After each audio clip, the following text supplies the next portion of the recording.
Warm-up questions. What do you think you were going to be when you grew up? To be truthful, I never even thought about growing up. And probably one of the reasons that I didn't even think about it probably had more to do with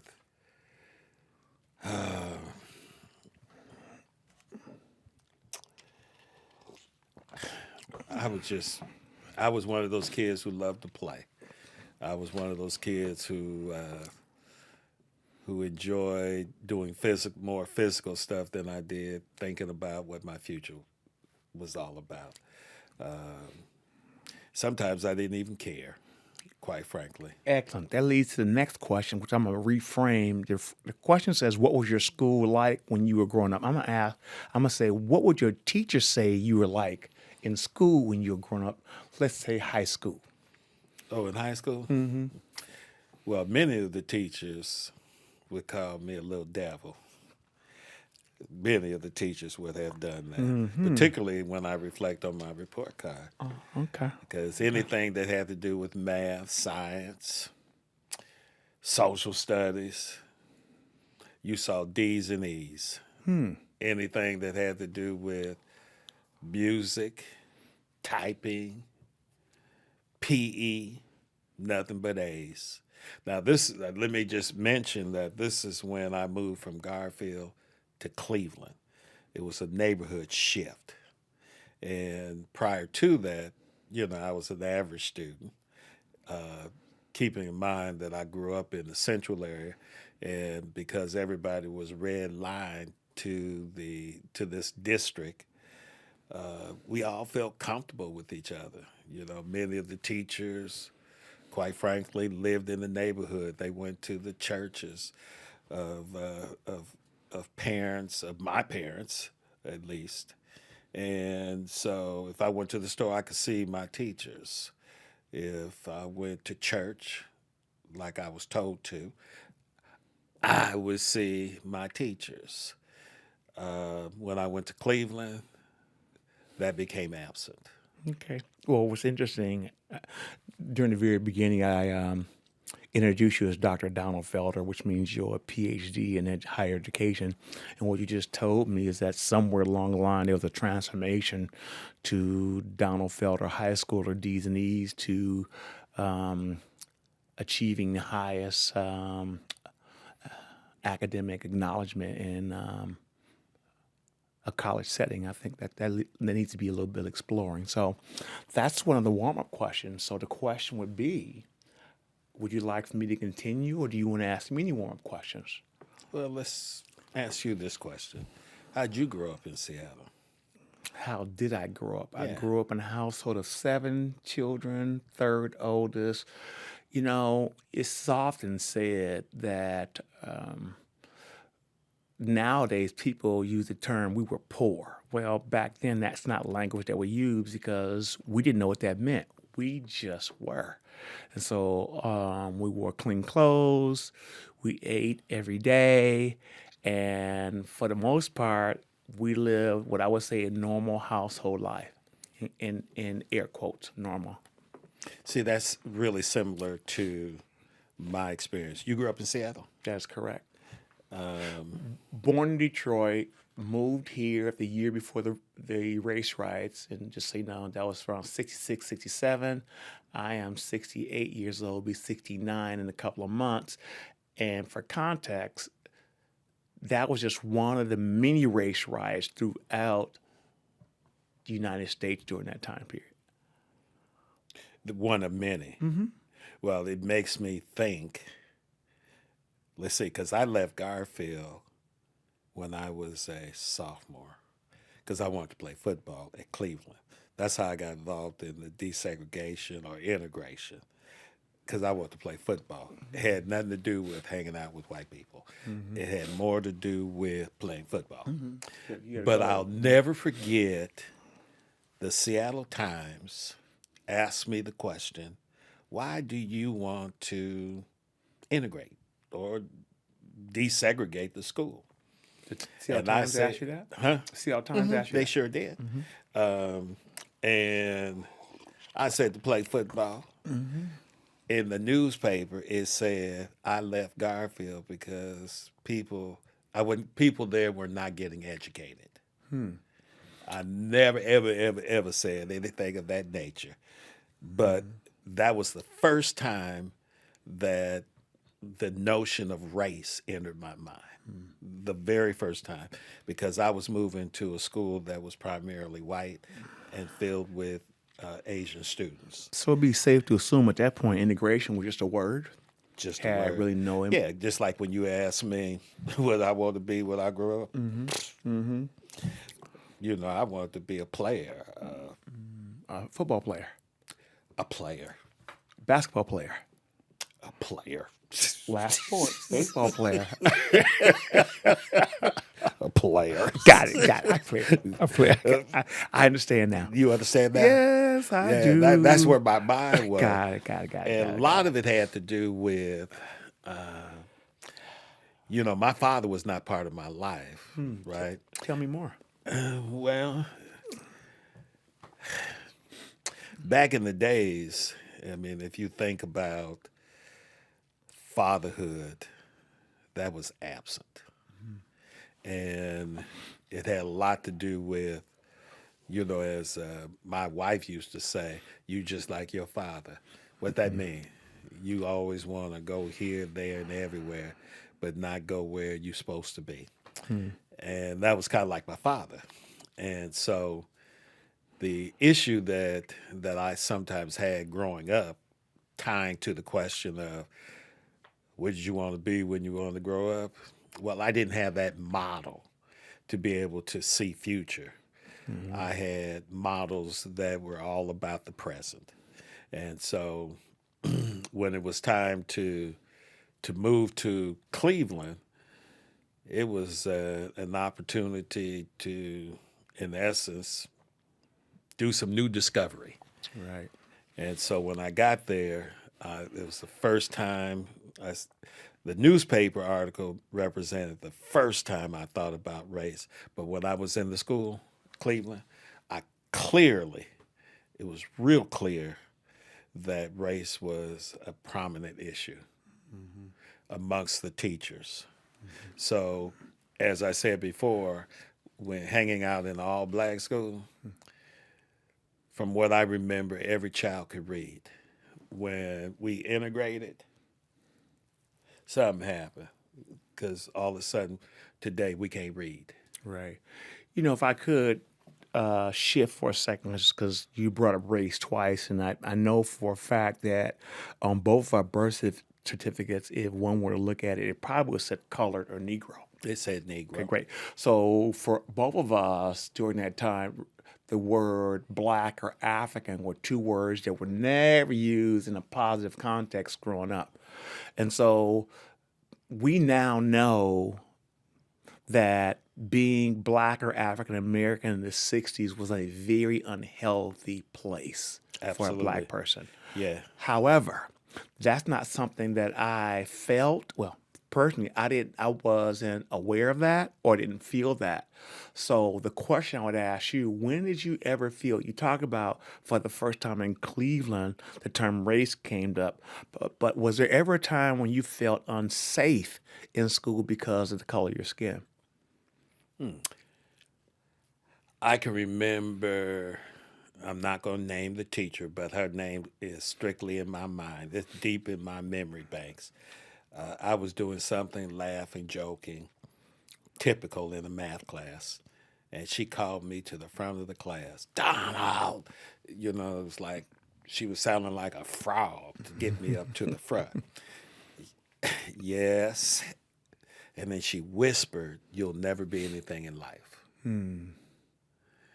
And Was she white? yes, Okay. took me totally by surprise. And it was at that point that I didn't believe I belonged at Cleveland High School. Excellent. So what I really want to do is just piggyback on that point because this whole segment is around this word called desegregation, which implies there's an segregation. So Do you feel that integration helped or was unhealthy for Black people? Integration. Going back, looking at it today, I think it's the worst thing we could have done. Tell me more. Well, number one, white folks didn't want us. Number one. Number two, you also saw system design to promote separation within the schools that were being integrated. Right. So why was it so important for our people, meaning Black people, to be a part of that system? Resources. Okay. They saw in Black schools we didn't have the kind of resources that they had in white schools. And so the idea in AACP, they stood behind the initiative to integrate. And somebody believed that that would propel us to some successful experiences. Gotcha. However, it was also during that integration, desegregation period that the gifted programs came into fruition.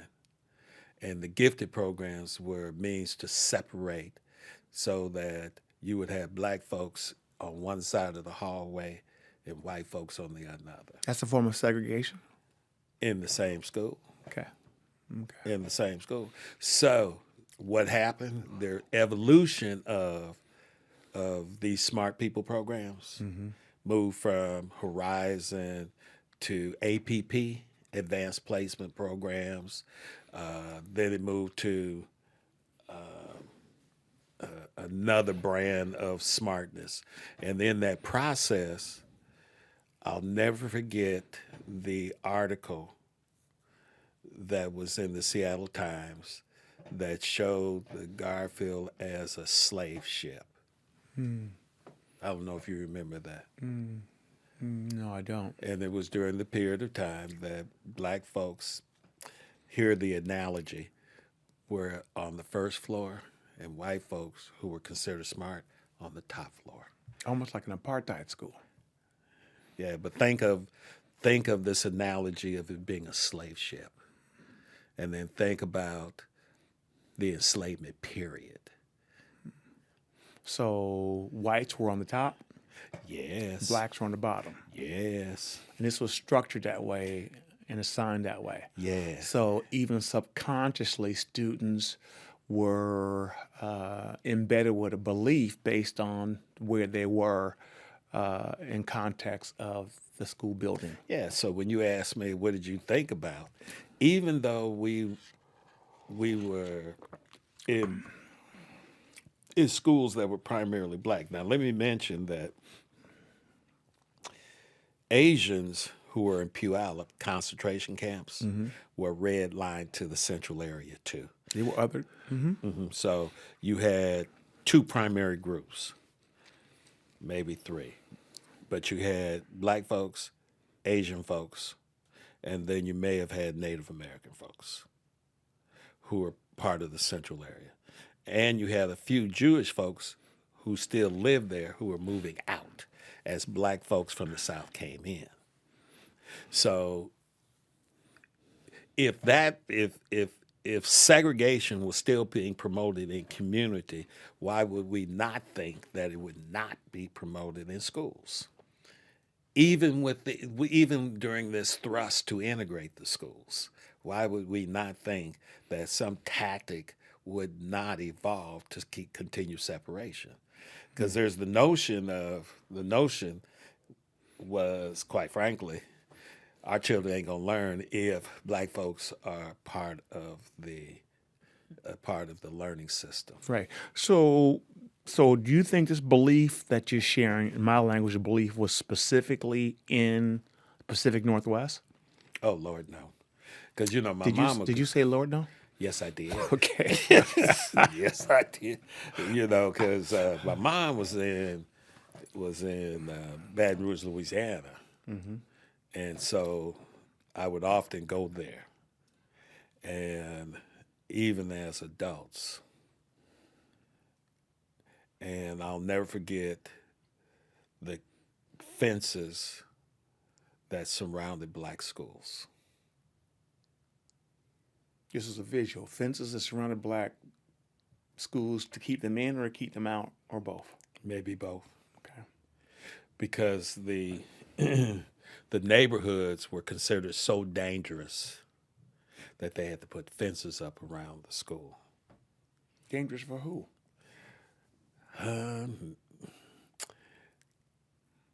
Let me say for black folks. There was this sense that we would harm each other.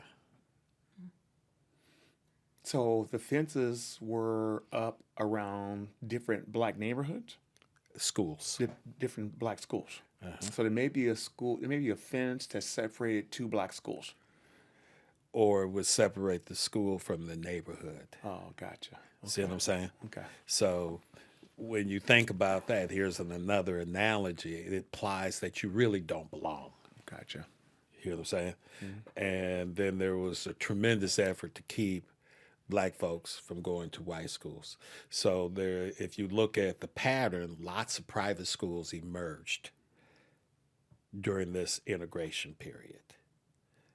Some were for black folks, many were for white folks because of integration, right? So when you begin to think about where sources of funds come from to support public education, we recognize that if you don't have the wherewithal within the neighborhood, then black schools suffer in terms of just having books, supplies, etc. Can I pause you for just a second? I'm hearing a rattling. I don't know if it's. I think it's this. Let's see if it'll. You want me to move Yeah, over? just scoot over a How little about bit. that? You won't be touching my leg. Yeah. That's so good for the mic placement. Can you hear you? Go ahead. I'm testing you. No. I'm testing you. No, I'm testing you don't now. touch. Let's just leave it close. I don't want to bring it back over because then we'll get the rattle again. Stop. Moving. Yeah, you don't have to move that much. Moving. Okay, let me have you. Say something. Yeah, just say. Row, row, row your boat gently down the stream. Merrily, merrily, merrily, merrily. If we stay Life there, is I think full of we'll be dreams. all right. Okay. Okay. Sorry to interrupt you there, but. Let's hop back You want us to continue? Yeah, let's hop back in. Great. So 5, 4. Oh, okay. Here we go. So, Dr. Felder, you have decades of lived experience as a black male educator in the Seattle public school system. Teacher, principal, administrator. Hindsight, they say, is always 2020. So I'm looking back over some of the questions. I love this term equity in schools, and I personally don't say equity unless I put race in front of it, right? Because it looks differently. When it comes to desegregation in school, if you had a magic wand, what would you do differently based on your decades of lived experience? Let me say this, for black children to see, feel, and believe they can reach their highest potential or self-efficacy. What would I do differently? Yeah, you had a magic wand. You had a superpower. How about that? Some A superpowers. superpower. You know, I would create schools that actually offered educational opportunities. I wouldn't integrate. I'd keep them segregated. Looking back, as I said before, all of us could read.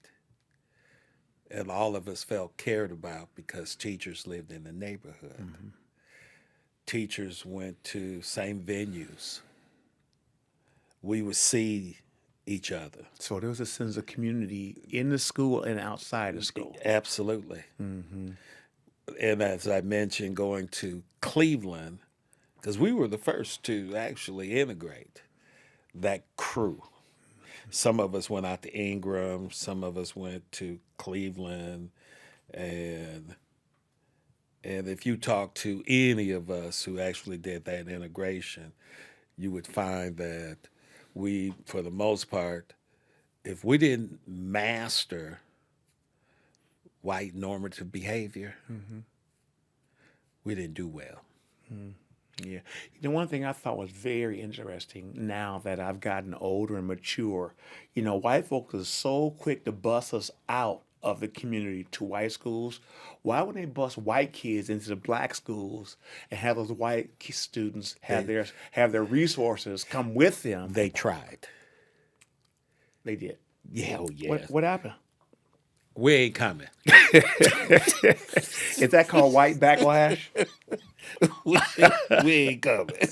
Why would you think they say that? Because they had the power and the control to say that. Is that kind of like white privilege? And so folks relented and said, no, you don't have to. So other tricks were at play to continue to bring black folks out to those schools. But here was the other trick.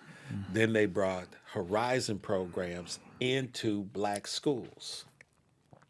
Now, did you hear what I just said? One more time. They brought Horizon programs into black schools. Okay. Why? Why? To have white folks come into black schools to integrate. It was a hook then. There was the hook. And so what were the promises?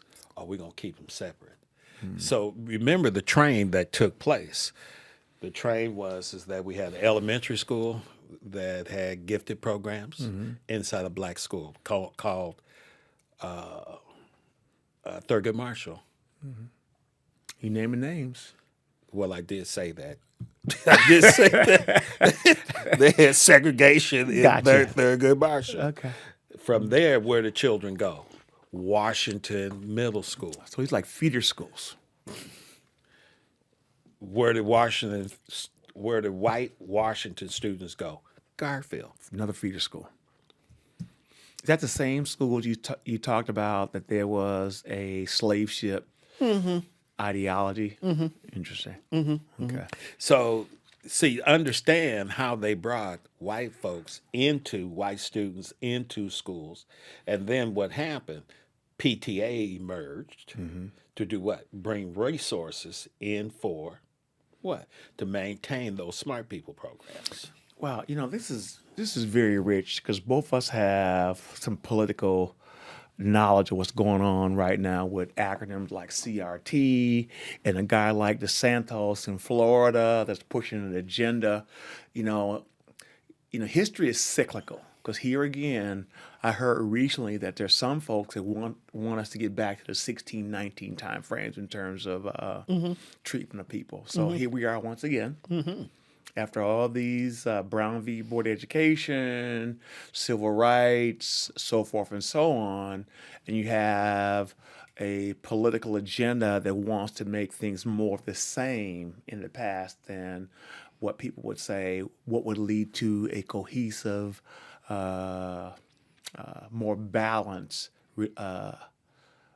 interaction in a school setting, meaning the word diverse. Now, I want to, point out that systems are good at creating check marks to create illusions. The illusion is if we got a black superintendent in place, then things are going to get better over time. That's the illusion. I hate saying it's a check mark, but quite frankly, it is. Because in order to create systemic change, you also have to have a relationship where schools honestly, authentically believe that they're accountable to the community that serves children, authentically. So that means if you look at the arrangement of the school board, they represent regions of the Seattle area. And many of those regions are rich with resources. then you have little central area. Even though we got gentrification going on, it still doesn't look like many of these schools, these regions that control members of the school board, right? Because in order to be on the school board, you got to be voted by the region. And so there's competition for the what they call the minuscule resources. So one of the questions that I always ask, why we don't have initiatives that are designed for black folks, why aren't they sustained if they're the lowest performing group? Great. So I would ask the question, why do systems like the Seattle Public Schools, who are in Seattle, are reluctant to have community be a part of the change that's necessary for black and brown kids? Because obviously, in my view, what they've been doing for decades is not working. So what do they have to lose by bringing community in that really knows and cares about black children, but they're reluctant to give up power and control over the system? That is true. Now the good news. There's some good news. Oh, absolutely. There's some really good news because you have been involved in schools That's correct. across the county, The state. and what we have done, what you have done, is drop nuggets of what it means to have community and teachers working by your side. Now, the question then becomes, why don't people pick up the seed and plant it in a different environment for something to grow? Well, thank you. One of the things I'm learning is that one of the tenets of white supremacy is to work in a silo. So rather than me talk to you, I'm making this up as a teacher that have shown and have created some appreciable growth in a particular student or a classroom, are reluctant to ask, hey, how'd you do that? Hey, guess what? Are you wanting to share with me? Because it almost seems like there's this, I'm going to say ego involved, and I want to do it a certain way. And maybe there's some fear of me feeling inadequate by asking you for help. And so that concerns me quite a Well, bit. also think about positional power. I'm a teacher, you just a community person. Positional power. Therefore, I'm smarter than you. Now we get into this equation of what is racism, right? Racism is a construct that says I'm smarter than. And so when you ask why isn't community involved, because you don't know as much as I do. It's a perception. Yes, and so what we have learned together when we work congruently with teachers to, let's just talk about identity and efficacy. When we work with teachers You and I? and then spread that to community, meaning parents or significant others who are working with children, we see better results academically. Well, Dr. Felder, I think and thank you, and you're correct. I think the first thing that we do is we establish not how good you are in math, can you read. We go in wanting to establish a healthy relationship. There it is. Because from there, all things are possible. But There if it there's is. this adversarial position in the classroom, and I say that because a lot of black and brown children don't think that white teachers specifically don't care about them, they're not going to lean in because there's this, I'm not quite sure what your motives are. Because what I'm feeling is you don't have my best interest. Whereas you and I start off with a relationship, and from there, anything's possible. Magic just seems to happen. Matter of fact, I will say my work with these little kindergartners and teachers, sometimes I feel like a little rock star. You know what I said, little rock star. I didn't say a big rock star. I said little rock star. Yeah, 'cause But you know, when I go into the classroom, children stop doing what they're doing to greet me by all kinds of names because of the relationship. Many of those kids call me Donald Duck.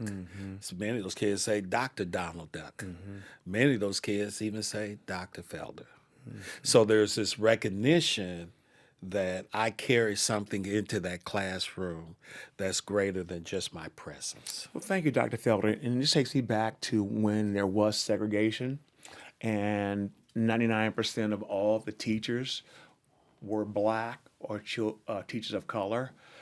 These teachers treated these students like they were their own. That's correct. So if for some reason they needed some gentle correcting, they didn't have a problem telling them, because Lil Raheem knew that they were going to see your parent at the grocery store.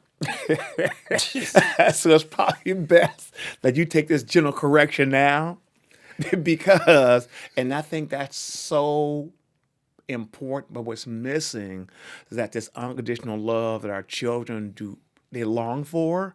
And so nowadays in these trainings, they call it DEI, which is diversity, equity, inclusion, and they done added the B for belonging. So I'm so tired of these acronyms. The real thing is, when are you going to show up and embrace these children as your own, regardless of what color you are? Well, as a teacher, and the reason that I say check mark, meaning I trained you, now go do what you need to do. Over the course of this is my 50th year hanging out with these school systems, not just in Seattle, but across the county. And what has become very clear to me is that folks get trained, but there's no supervision on the new performance that's required for our children to become academically proficient. You said performance. Yeah. There's training doesn't equal performance. Training means I told you how to work with black people. Now go do it. There's supervision involved in their performance. That's why we have great variance in performance. And as long as nobody's monitoring and supervising the variance, people will do their own thing, because I do what I know, not what's in the best interest of children. So when you say folks care, there was a phrase that somebody told me a long time ago: children don't give a darn how much you know until you demonstrate how much you care. Said that, and that's always been a motto when I walk into a classroom. It's always been a motto when I work with teachers. So I'm just not going to train you, but now I'm going to watch you. And then we're going to have some discussion about why you didn't hit the target. And I don't do it for purpose of punishment. I do it for purpose of love. See, relationships also go with the teachers. So I'm going to go right back to where we started. If teachers aren't in the business of loving the children that they teach, then the likelihood of children reaching these high standards is really like, I hope you're in the right place when I throw the dart. Because if you ain't in the right place, you ain't going to get it. So the problem that I have is that it depends on what classroom children end up in. See, that's luck. So if I'm lucky enough to get a great teacher, then I'm on track. Yeah. So, Dr. Farrell, we're getting close to the end of the interview, and I can't help but bring up some data. And the data says that I think 80% of the public school teachers in the United States are white females. So if black boys specifically have been socialized as being violent, unruly, all those negative connotations, how does that perceived fear by white women possibly impact their ability to be effective in the classroom? Well, I'm going to go right back to that's why community needs to be involved. I just believe that, honestly, that there's a group, BPC, Black Prisoner Caucus, where men have gone to prison for 15, 20, 25 years. And I used to go up in there. Penitentiary prison. I used to go all up in there and sit in their circle. And I'd always sit there saying, why are these men so brilliant? What could have happened? Well, when you listen to their story, it's about stability. There was routines in place. There was opportunity in place. There were folks who, if they managed to get the right instructor, would help give guidance so that not only could they play with ideas that meant well-being for themselves and others, but they were discovering their gifts. I'm saying that process is what needs to be in our schools. Yeah, I remember you telling me something a while back. It's unfortunately that men blossom where they're planted. Yeah. And that remind me of what you're talking about right now, that a lot of our gifted black men are in prison. And unfortunately, the time that's spent around germination and cultivating is in the prison industrial. Yeah. So, Dr. Felder, what legacy do you want to leave with your family and your community? Well, I'm fortunate enough to have always come home, and when I first got involved in the system, I would come home with children from my classroom, and so my children could actually see the importance of relationship. My son is actually carrying out my legacy based on what he saw early in my career. So I have a pedagogy about how instruction should take place. That's in my legacy. So I'm watching, and I'm getting ready to pull out, but I'm watching how my son is creating these avenues by which children can find their gift. There was this guy called Gardner who said there are multiple areas for intelligence. Recognizing what happens in school is primarily on the cognitive side, that left brain side. And what he's able to do is create bridges to the creative side. And then they are marrying strategies with teachers by which children are just having new discoveries to recreate. That's my legacy.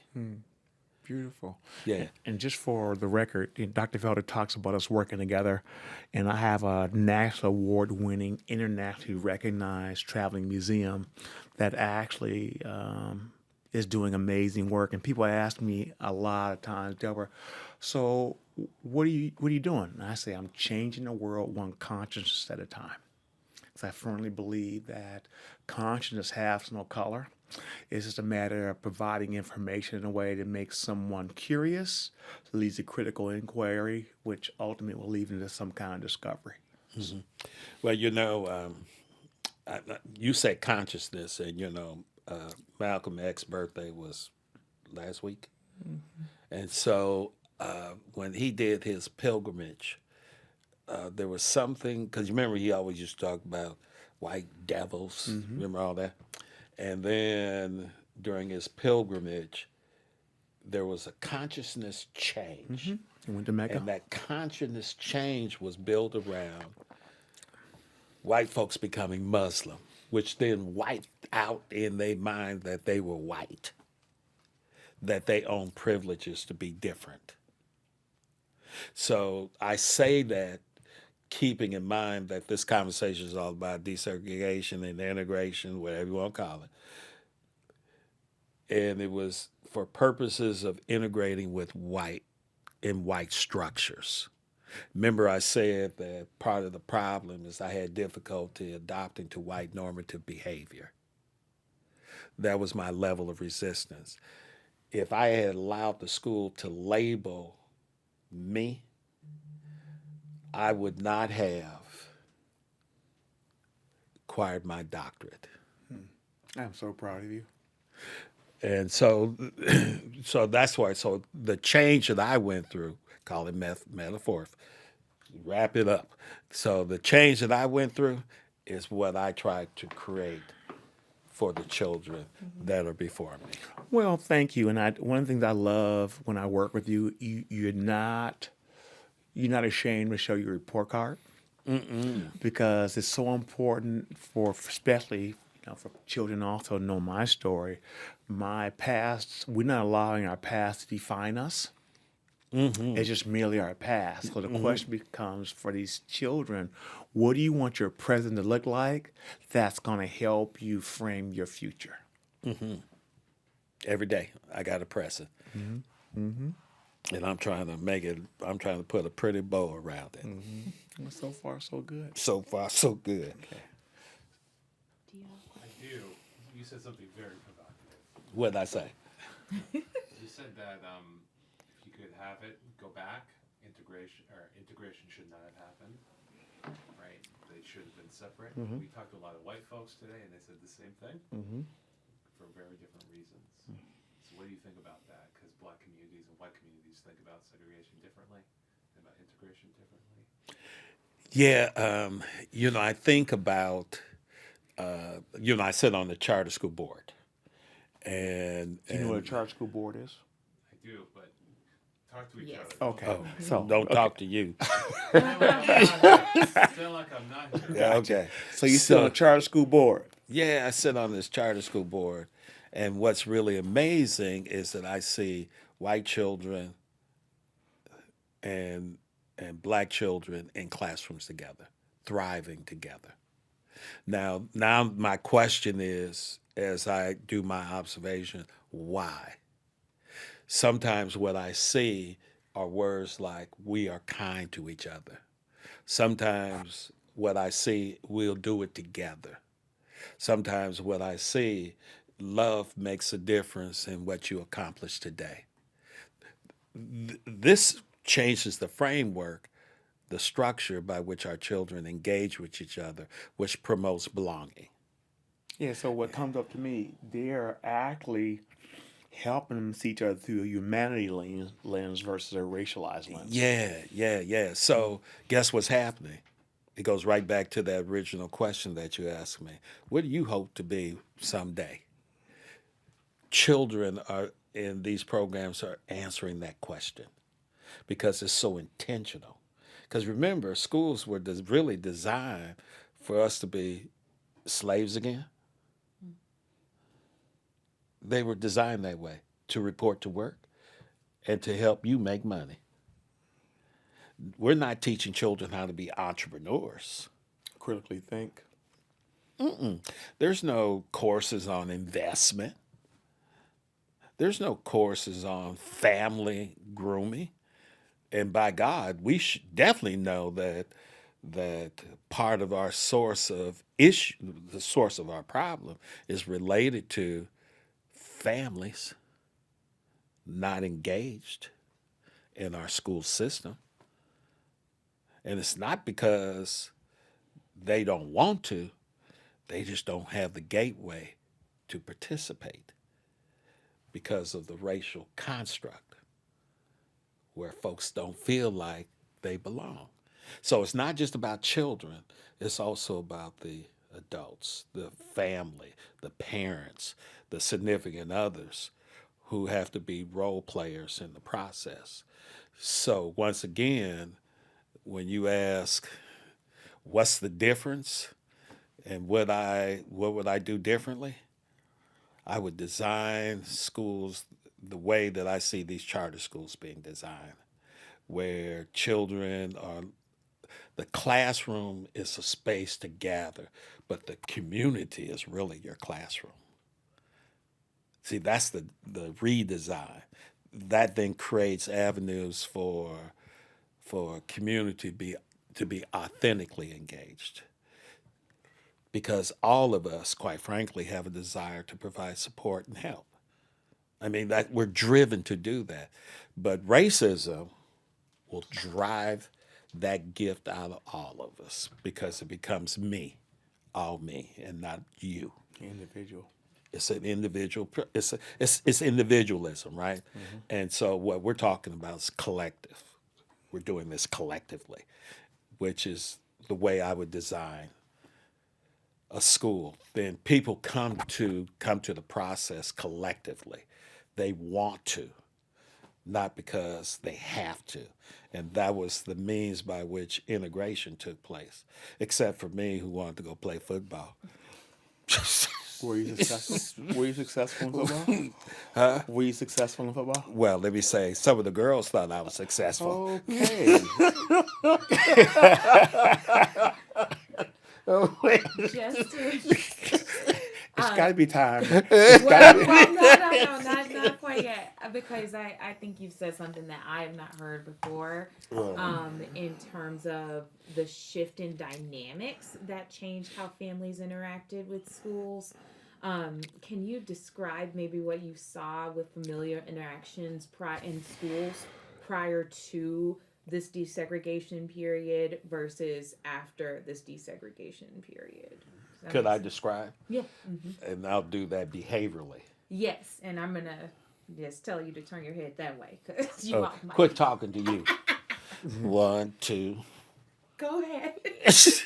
So let me say that what I saw that was really different is that my neighbors would always ask the question, "How you doing at school?"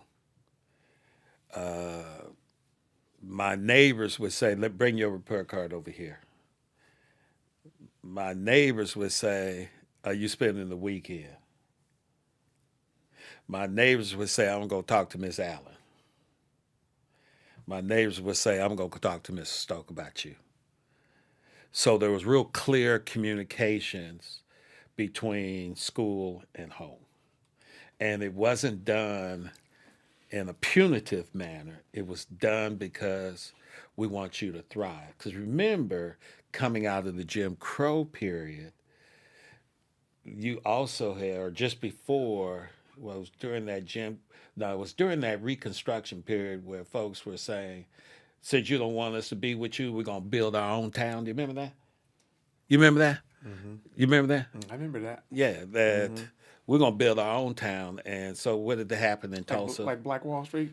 That's what I'm talking about. And what happened? They did their best to annihilate it. Absolutely. To destroy. The gifts that we had for each other. You know what I'm talking about? It's what you show. Yeah. And so we had this source of, we had this reservoir that said, I can't do enough for you. And as we integrated, we took on some of those white normative ways and we reduced that reservoir so it's only a little trinkle. And that trinkle is only for me. So we gave up. Yeah. So because it's like, think about those Reconstruction periods and where we are today. Because it's almost as if these folks, 3 or 4 generations away, still got the DNA, still got the memory of what was, in which they're trying to bring reality today. You mean white folks? I guess so. I guess I have to call them white. Make sure you say them and those. You're talking about the right people. I guess I have to say that. But that's why part of what I do in schools is to get children to recognize you ain't white, and then that seems to throw a wrench into some people's fire. Because I'm asking them to do the research of their ancestors. Well, Dr. Felder, thank you for saying that. And one of the things that I try to support with that around assimilation, their white folks are very quick to remember no colors eat here, you can't drink out of these faucets, but they are reticent to not remember no Jews allowed, no Irish, no Polish, no Germans. So what they forget is that they were also part of the oppressed class. Yes. So they were othered. But by this adoption and creation of whiteness, they now have a choice to intentionally forget from which they come. Yeah. So we were robbed. They made a choice. And let me just say this. Part of that choice had to do with survival. in terms of having access. But now that we're in the 21st century, what's their responsibility of knowing from which they come, now becoming an agent of change toward what's best for all versus best for just a few? And so, I don't want this to sound like woe's me, because there are some white folks who are doing their journey, Yes, they are. who are working toward undoing. We're talking about a culture now. For those that are listening, we're not talking. We ain't bringing nobody's name. We're talking about a white culture. That white culture. Now, if it shoe fits, please Yeah, lace it yeah, up. Yeah, I ain't trying to say, but I do know when information is bestowed on truth, there are folks who are saying, "Let me move forward." Thank you, Dr. Felder. We both have friends who won't name them that identify as white, and they'll say at a drop of hat, yeah, I'm racist. And they'll say it like that, meaning, yes, I'm racist because means they get it. So one of the biggest challenges I have is with white people or white folks saying I'm racist because they think that equates to being good or bad. We're not talking about good or bad. We're just talking about, are you fully aware because of American chattel slavery, you have inherited Correct. unearned privilege That's right. and entitlement? That's correct. That's correct. So, I'll always go back to this notion of enculturation. So, assimilation, to assimilate means, and I'm going right to this desegregation, integration, because I didn't make it, I did not take on the norms that will allow me to be successful. There was something about the structure that propelled resistance. But what's really interesting is when I got to the University of Washington, one person came to me and said, "You can do better, and I'm going to require that you do better." Is that person white or black? Hispanic. Okay. But I also had a white woman do the same, recognizing that I'm not going to pay attention to your clowning, but I'm going to pay attention to what I believe you can do. And with your behavior could be a manifestation of other things, right? Yeah. Which is something that Yeah. that adults sometimes So if struggle I don't know you and don't want to know you, and you expect me to be highly functional in your classroom, and you're choosing not to get to know me, then sometimes you avoid the high expectations. You know what I mean? Because you choose not to. You might have this level of fear that we now see with so many of our African American boys. And let me just say this here. One of the things we both grew up with is healthy fear in the household Sure did. from parents. Sure did. Healthy fear. It was healthy. And so they'd have to say a lot. They just had to give us that look, right? Which I which I think is kind of missing now in some of the family households because children want to belong. They want to be loved, and sometimes you showing that love in a way to where it creates boundaries and there's expectations associated with behavior is so important. They may not embrace it today, tomorrow, but at some point there'll be a acknowledgement of thank you.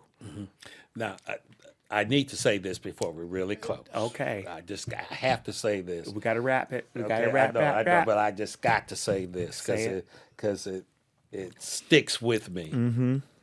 Even though the event took place probably 40 years ago, and it was my son who was admitted into the Horizon program because they didn't have black folks in the program at John Muir. He was being token.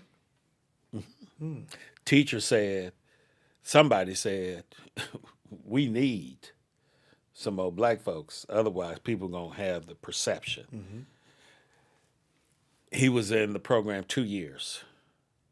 and it became very popular.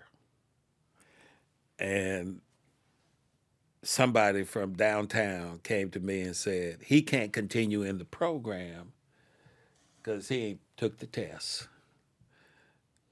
So I asked the teacher, how's he performing? Oh, we want him to continue. Person from downtown said he didn't take the tests, so he can no longer be in the program. Who took his place? A white student.